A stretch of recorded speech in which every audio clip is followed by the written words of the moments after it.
Clara Tenfelde and one of the finalists for the Patterns for Performance Awards 2023.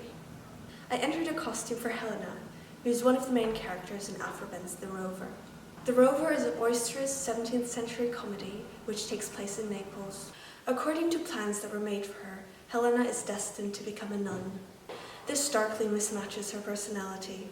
The audience witnesses her emancipation when she goes to the Carnival, secretly. Here she gets to live out her adventurous and outspoken self. She will eventually break free from a predefined path. In order to dress Hellena at this turning point in her life, I decided to integrate historical dress with modernity.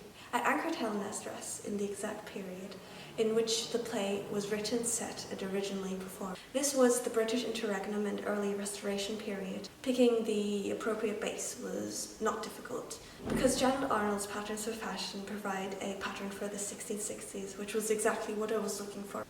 My goal was to make Hellena relatable to a contemporary audience. I wanted her garment to reflect a timeless theatricality. Moreover, I challenged myself to add transformative elements that help visually tell the story about Hellena's development throughout a continuous performance while saving 2 costume changes. This very much challenged my love for historical accuracy and detail. I was wondering how far I should move away from Janet Arnold's pattern, and how should the transformations be integrated and performed elegantly and organically. I started out by researching the period and understanding the pattern.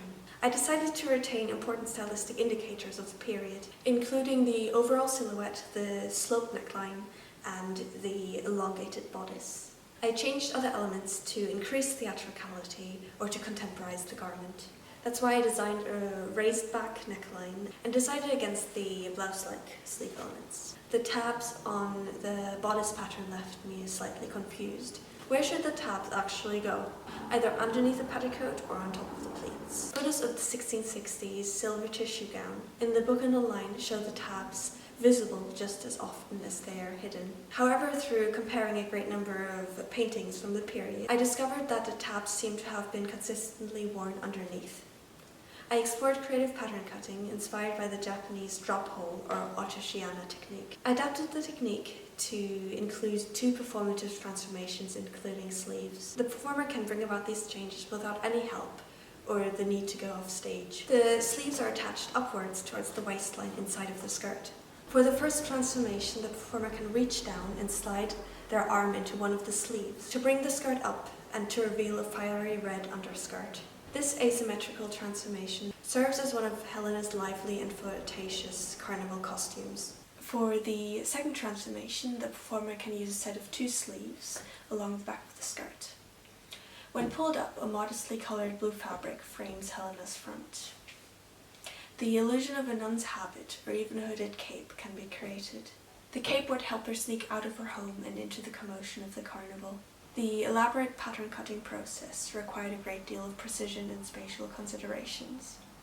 There are 12 panels in the bodice cover and 51 separate panels within the skirt that connect the integrated sleeves. This process really kept me on my toes until the very last minute, when the completion of the 12 showed that the transformations actually worked as envisioned, not compromising the movement of the skirt. I set out to faithfully capture Behn's highly theatrical and carnivalesque atmosphere. The boldness of expressionist artwork of the early 20th century served as my inspiration. Its symbolic use of color enhances Hellena's emancipation. The orange-red lava-like streaks of paint show along the cracks of a darker surface about to burst. The paint was applied like bold brushstrokes on canvas, along the seam lines all over the costume. I played with the contrasts between dark and light, as well as warm and cool colors. The canvas in Helena's dress is the blue, slightly textured fabric. My Patterns for Performance journey has taught me so much on a lot of different levels. I'm sure I will keep benefiting from this wonderful opportunity and experience in the future. I thank you very much.